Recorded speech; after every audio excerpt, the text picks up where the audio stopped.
Goeiemôre, hartlik welkom vanmôre by hierdie erediens. En mag dit ook vir jou in die besonder baie beteken. Ons is aan die einde van die reeks oor die Bybelfigure. Verlede week het Cornel gepraat oor Melchisedek. En vanmôre gaan ek met u deel oor Paulus. Paulus, 'n ongelooflike volgeling van Jesus Christus. Nou gaan ek 'n gedeelte lees uit Handelinge 20. Maar eintlik moet jy die hele Handelinge 20 lees. Maar dit gaan te lank vat om dit vanmôre so te lees. So ek gaan vir jou lees vanuit Handelinge 20 vers 20. Julle weet dat ek niks teruggehou het wat vir julle voordelig kon wees nie. Toe ek by julle in die openbaar gepreek en in julle huise onderrig het. Ek het sowel die Jode as die Grieke ernstig vermaan om hulle tot God te bekeer en in ons Here Jesus Christus te glo. En nou gaan ek Jerusalem toe, daartoe gedwing deur die Gees. Wat daar met my sal gebeur, weet ek nie. Ek weet dat die Heilige Gees my in elke stad verseker het dat gevangenskap en vervolging op my wag. Maar al is my lewe vir my kosbaar, reken ek dit van geen belang nie, as ek maar net my lewenstaak kan voltooi, en die dienswerk wat ek van die Here Jesus gekry het, kan klaarmaak. Dit is om die evangelie van God se genade te verkondig. Ek het onder julle almal rondgegaan en die koninkryk van God verkondig, maar nou weet ek dat julle my nie weer sal sien nie. Daarom verklaar ek vandag dat dit nie my skuld is as enige een van julle verlore gaan nie. Want ek het nie nagelaat om die heilsplan van God in sy volle omvang aan julle te verkondig nie. Pas julle self op en die hele kudde van wat die Heilige Gees onder julle sorg gestel het. Soos wagters 'n kudde versorg, so moet julle die gemeente van God versorg, wat hy vir hom verkry het deur die bloed van sy eie seun. Ek weet dat daar na my vertrek wrede wolwe onder julle sal indring, en hulle sal die kudde nie ontsien nie. Ja, uit julle eie geleedere sal mense na vore kom wat met leuns die gelowiges agter hulle sal probeer verlei. Wees waaksaam. Onthou dat ek elkeen van julle 3 jaar lank onderrig het, aanhoudend, dag en nag, en baie keer met trane.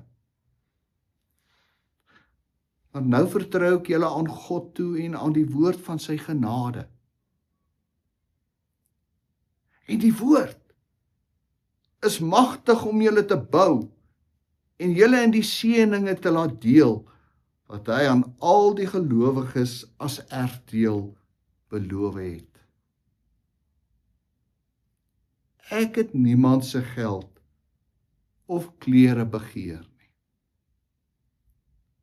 Julle weet self dat ek vir myself en vir die mense wat saam met my was, gesorg het deur met hierdie 2 hande van my te werk. Deur my voorbeeld het ek in elke opsig vir julle gewys dat ons hard moet werk, sodat ons die armes kan help. Hy het self gesê, om te gee, maak 'n mens gelukkiger as om te ontvang. Nadat Paulus dit gesê het, het hy saam met hulle almal gekniel en gebid. Almal het baie gehuil en hom omhels en gesoen. En hulle was veral hartseer omdat hy gesê het dat hulle hom nie weer sou sien nie. Daarna is hulle saam met hom na die skip toe.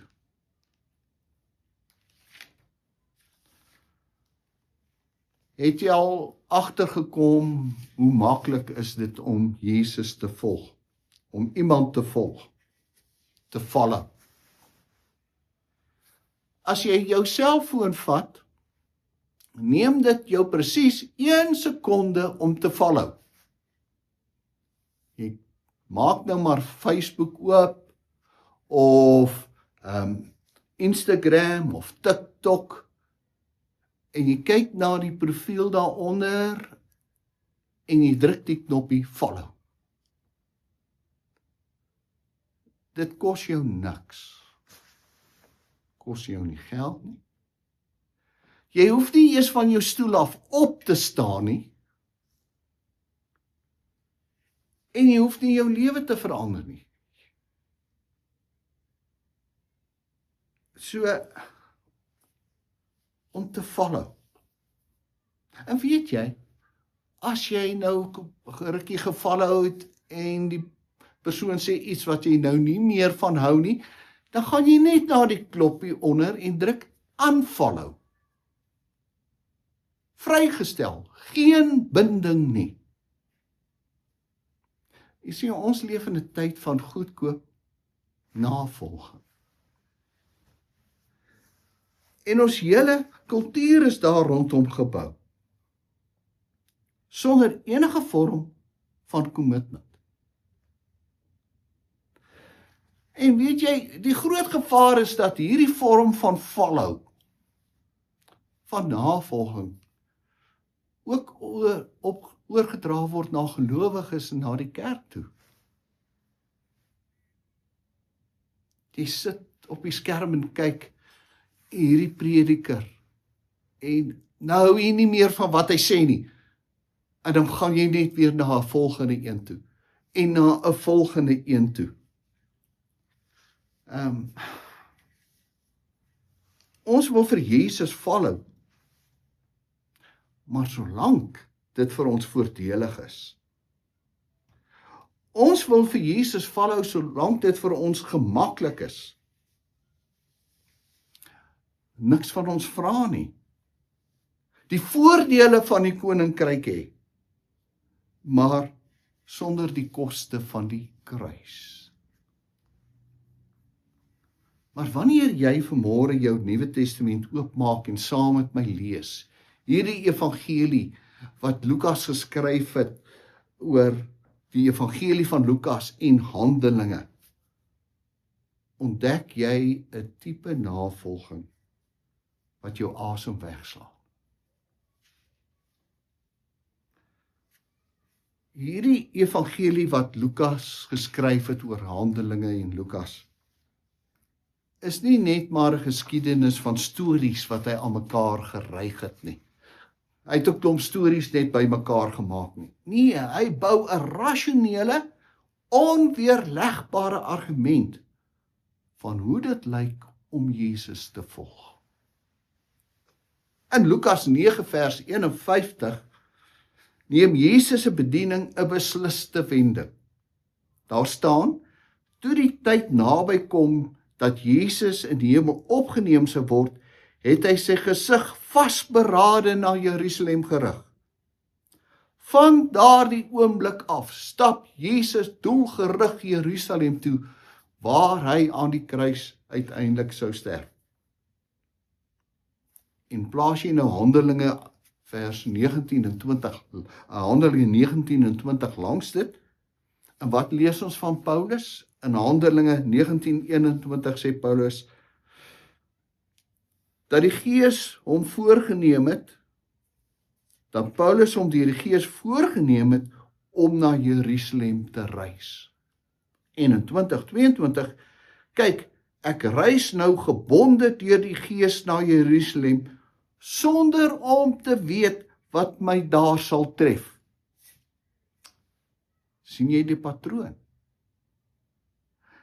Dit is wat die teoloë die Lukaanse parallelisme noem. Lukas skets vir ons 'n prentjie. Jesus rig sy gesig na Jerusalem, Paulus rig sy gesig na Jerusalem. Jesus word deur die Gees gelei, Paulus reis gebonde deur die Gees. Jesus voorspel sy lyding, Paulus weet dat boeye en verdrukking op hom wag in Jerusalem. En waarom maak Lukas dit so duidelik? Waarom sit hy hierdie parallel? Omdat die geestelike wiskunde van die evangelie nie verander het nie. As Jesus die hoof van die kerk is, kan die kerk nie 'n ander pad en 'n makliker pad verwag nie. Die logika van die koninkryk is eenvoudig. Die pad van die meester is die pad van die disipel. Nou Paulus kon hierdie pad stap, want sy lewe het sy woorde gedra. Sy lewe het sy woorde gedra. Daar staan in Handelinge 20, sê hy, julle weet hoe ek die hele tyd wat ek by julle was geleef het. Ek het die Here gedien met alle nederigheid en met trane. In vers 33 sê hy, ek het niemand se silwer of goud of klere begeer nie. Hierdie hande van my het in my eie behoeftes voorsien. Paulus het geen dubbele lewe geleef nie. Sy karakter was vlekkeloos. Hy het nie gepreek wat hy nie bereid was om te leef nie. En die stempel van sy geloofwaardigheid kan jy op die houe op sy rug sien en die vereel en hierdie hande wat vol eelte is. Weet jy, toe ek hierdie stukkie van Paulus gelees het, dit het my hart tot op die been getref. Ons staan baie maklik op die kansel en preek radikale disipelskap. Maar om dit te leef, is die hele lewe se tyd, wat dit vat, 'n leeftyd, om dit uit te werk en te leef. Ons versoeking is so maklik van ek kies gemak bo gehoorsaamheid. Om ons eie koninkrykie te bou, eerder as ons lewe te gee en te dien.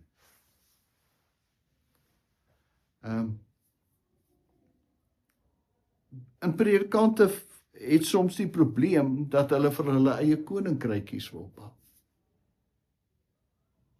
En predikante het ook baie keer die probleem om so op te tree dat mense moet van my hou.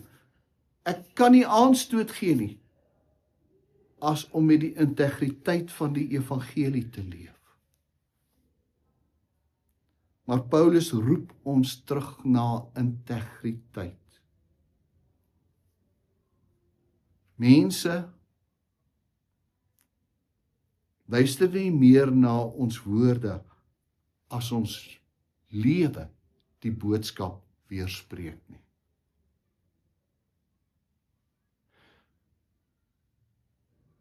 Jou lewe moet die boodskap dra. En weet jy, nou kom ons by die hart van hierdie teks. Maak 'n oombliekie jou oë toe en gaan staan saam met Paulus en die manne op die strand van Miletus. Proe jy die sout van die see op jou lippe? Hoor hoe ritmies die golwe op die strand breek. En die gewapper van die klere in die wind. Hierdie is nie 'n formele kerkraadskommissie wat vergader nie. Hierdie is manne wat saam met Paulus in die loopgrawe van die evangelie gestaan het. Hulle was gegeesel. Hulle was in die tronk gegooi. Hulle het mekaar se wonde versorg. Hulle het saam geëet. Hulle het saam gebid en saam nagmaal gevier. En nou is die boot gelaai. Die seile span en Paulus moet aan boord gaan. En Paulus kyk elkeen van hierdie ouderlinge in die oë. Hy weet, hy gaan hulle nooit weer sien nie. Hulle gaan nooit weer saam nagmaal vier nie. Hulle gaan nooit meer saam, hy gaan nie weer saam met hulle in hulle huise kom en saam eet en bid nie. En wat doen Paulus? Vers 36 sê, nadat hy dit gesê het, het hy saam met hulle almal op sy knieë gaan sit en gebid. Hy val daar neer op sy knieë op die nat sand van die see. 'n man op sy knieë voor God, omring deur mense wat hy met sy hele wese liefhet. En dan lees ons, dan breek die emosie uit van hulle het bitterlik gehuil. Sien jy die prentjie? Hierdie manlike leiers om Paulus. Hulle wil hom nie loslaat nie. Hulle omhels hom. Hulle soen hom op die wang. Hy moet nie gaan nie, want as hy gaan na Jerusalem toe, gaan hom nooit weer sien nie, en hulle weet, hy gaan gevang word, en hy gaan swaar kry, en hy gaan uiteindelik sterf. En daarom sê vers 38, hulle was die meeste getref deur die woord wat hy gesê het, dat hulle sy gesig nie weer sou sien nie. Maar hierdie is die passie van die evangelie. Wanneer laas het jou geloof jou by daardie punt gebring dat daar trane in jou oë was? Ons wil dikwels so 'n geloof hê wat skoon, netjies en pynloos is. Maar Paulus wys vir ons, jy kan nie vir Jesus navolg en jou hart beskerm teen pyn nie. Om Jesus te volg beteken om lief te hê totdat dit seer maak. Hoekom skryf Lukas dit? Gee hy net vir ons hier 'n dramatiese storie van mense op die sand en die hartseer en die groet en die afskeid? Wil hy vir ons 'n historiese drama skep? Nee. Op daardie strand gebeur iets merkwaardigs. Iets wat vir die hele kerkgeskiedenis verskriklik belangrik was. En dit is die oordrag van disippelskap. Paulus sê in vers 35, in alles wat ek vir julle 'n voorbeeld, in alles het ek vir julle 'n voorbeeld gestel. En later in Korintiërs, wees my navolgers soos ek dit van Christus is. En ek wil hierdie stadig sê. Paulus het die imitatio Christi, die navolging van Christus, geleef. Hy het die navolging van Christus geleef. En kan ons dit nog stadiger en harder probeer sê? Hy is die vlees en bloed vertaling van hoe Jesus lyk in 'n gewone mens se lewe. Hy is die vlees en bloed vertaling van hoe Jesus lyk in 'n gewone mens se lewe. So lyk disippelskap. Hy het dit geleef en hy gee dit aan. Vat die aflosstokkie. Julle moet hierdie disippelskap voortsit. Julle moet dit gaan leef. Jesus stap die pad en hy gee die patroon vir Paulus. Paulus stap die pad en hy gee die patroon vir die Efesiese ouderlinge. Die Efesiese ouderlinge vat die stokkie, hierdie patroon, en hulle gee dit aan die vroeë kerk.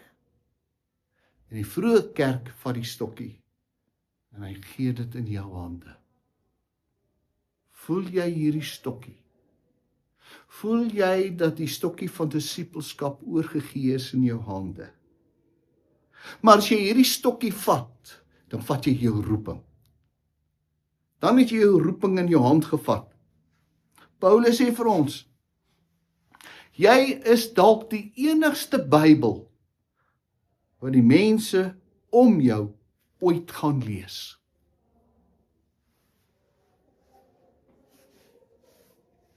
As jou kinders, jou kollegas, jou bediende, jou bure, jou vir 'n maand lank sou dophou, jou prioriteite, jou lewenswyse, jou vergewensgesindheid, hoe jy optree onder druk, sou hulle 'n duidelike prentjie van Jesus kry. 'n navolger van Jesus. Kom ons sluit af. Wat soek die wêreld? Wêreld soek mense wie se lewe in 'n vlees en bloed vertaling van Jesus is, soos Paulus. Mense wat opkom om Jesus, mense wat ophou om Jesus van 'n afstand te volg, wat van hulle skerms af opstaan en hulle knieë op die seesand buig. En die Heilige Gees nooi jou uit vanmôre. Hou op om Jesus op in jou gemakssones te follow. Neem jou kruis op en volg Jesus. Amen. Here, dankie dat Paulus vir ons hierdie ongelooflike voorbeeld gestel het van hoe 'n disipel leef. Amen.